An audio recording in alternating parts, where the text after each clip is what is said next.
Sound की कोई बात नहीं है, चिप की बात है। चिप को जान लो तो जान जाओगे, साउंड को जानोगे तो नहीं जान पाओगे। ये साउंड सर्विस चालू है। ना पढ़े लिखे हैं, ना कभी हम किसी के पास बैठकर सत्संग कि हम उसको मूकम करोति वाचालम पंगुम लंघयते गिरिम यत्कृपा तमहम वंदे परमानंद माधव। वो पैरों के नीचे पड़े तिलके को वायु का सहारा मिल गया तो मुकुट के ऊपर जाके लग गया। बस ऐसा समझ लो कि भगवान की कृपा अनुग्रह वायु ने ऐसा हमारे मुंह खोई वाचाल पंगु चढ़े गिरिवर गहन जासु कृपा सु दयाल द्रोह शकल कलिमल हरन। कहाँ तिनका और कहाँ आकाश की ऊंचाई, ये मेरे बस की नहीं। सवै अंग गुणहीन हो ताको यतन न कोई, एक किशोरी कृपाते जो कुछ हो। मेरी लाडली जो रीझ गई और वही सब कर रही हैं। यहाँ मैं कहीं नहीं। जब मैं था तब हरि नहीं, अब हरि हैं मैं नाई। समझ पाओ तो समझ पाओ, नहीं तो राधा राधा। लेकिन गुरुजी ऐसा क्यों है? आपको देख के क्यों आंसू आते हैं? किसी और को देख के आंसू? क्योंकि हमारे आंसू आ रहे हैं इसलिए। संत तो बहुत हुए, लेकिन ऐसे आंसू नहीं नहीं, ऐसा मत कहो। नहीं, ऐसा नहीं है कि देखो हम क्या है कि सुनेरी मैंने निर्बल के बलराम। ऐसा पहले कभी नहीं हुआ, जैसा अब हो रहा है ऐसा पहले कभी नहीं हुआ कि देखो हम में कोई बल, मेरी बात समझो, मेरे कोई बल नहीं। बच्चे का काम है रो देना, हमारे में कोई बल नहीं है। तो गोद में कृपा संभाले हुए बस ये सब कहीं किंचन मात्र। न हमारे बुद्धि बल है न शरीर बल, दोनों किडनी फेल हैं, किसी योग्य नहीं। बस ये है कि वो जिसे परम योग्यता कहते हैं वो कहीं भी बैठ सकती है, कहीं भी अपना अधिकार, उनकी ऑफिसें हैं, सब हृदय वो बैठ सकते हैं उनका। इसमें काहू को बस आए जो कछ हो सब तिहारी कृपा से बिहारी बिहारिन, ये मेरी महारानी जू का है और कुछ नहीं। नहीं तो हम बुलाएं भी तो 4 आदमी नहीं आएंगे हमारे बुलाने से।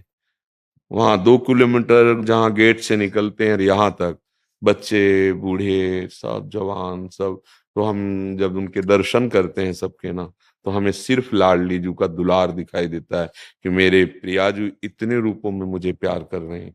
ना कोई तपस्या नहीं, कोई साधना नहीं, कोई ज्ञान नहीं, हम कोई वेदांत या वेदज्ञ या व्याकरणाचार्य ऐसा कुछ नहीं। गांव के एक स्कूल में कक्षा 9 तक पढ़े हैं। हाँ ये जरूर है कि जीवन में प्रभु के सिवा ना कुछ था ना है, आगे प्रभु जाने। बस जो कुछ आपको देखने को मिल रहा है या सुनने को मिल रहा है ये प्रभु का मिल रहा है, मेरा नहीं। क्योंकि हम तब दावा पेश कर सकते हैं जब हम व्याकरण पढ़े हों बैठ करके खूब ऐसा। बस ये है कि जैसे छोटे बच्चे को माँ उंगली पकड़ के चलाती ना, अब वो कहाँ जाके चढ़ा के दर्शन करवा दे, वो माँ की महिमा है। ऐसे प्रभु की कृपा बस ऐसा चल रहा है। अपने में न कोई बल, न शारीरिक बल है न बौद्धिक बल है।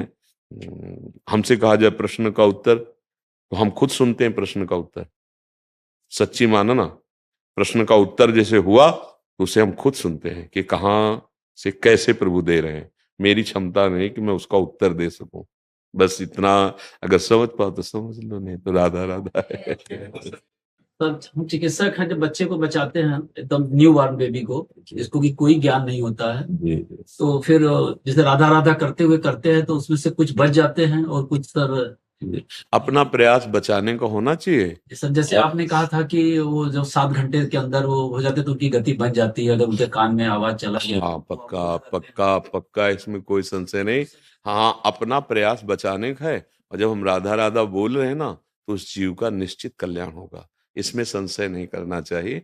काशी में भगवान शिव मच्छर आदि जो छोटे छोटे जीव जिनको कोई ज्ञान नहीं है, तारक मंत्र भगवान नाम सुनाकर मोक्ष पद देते हैं। ये बहुत बड़ा आपका कार्य है। यदि आप राधा राधा उस वातावरण में, हाँ आप जैसे राधा राधा बोल रहे हैं तो यमदूत नहीं आएंगे उसके समीप, क्योंकि उस वातावरण में नाम चल रहा है, भगवान नाम चल। जिसे पुत्र के बहाने से नारायण बुलाया ना, तो 1 सेकंड नहीं लगा, भगवान के पार्षद आ गए और यम पास को काट करके और उनको डांटा कि जिसके मुख से एक बार हरि का नाम निकल गया तुम्हारा अधिकार खत्म।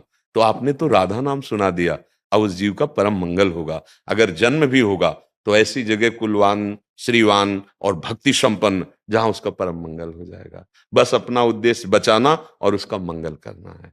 हाँ, आपको हम धन्यवाद देते हैं कि आप ऐसे लौकिक कार्य में भी प्यारी जीव का नाम उच्चारण करते हैं और उस जीव का मंगल चाहते हैं। सर महाराज जी आपसे सुने तब से शुरू किया है। हाँ बिल्कुल, धन्यवाद है। आप ऐसा ही प्रयास करिए तो आप उनके लिए प्रयास करेंगे और कोई आपके लिए प्रयास करेगा कि आपकी गति बन जाएगी।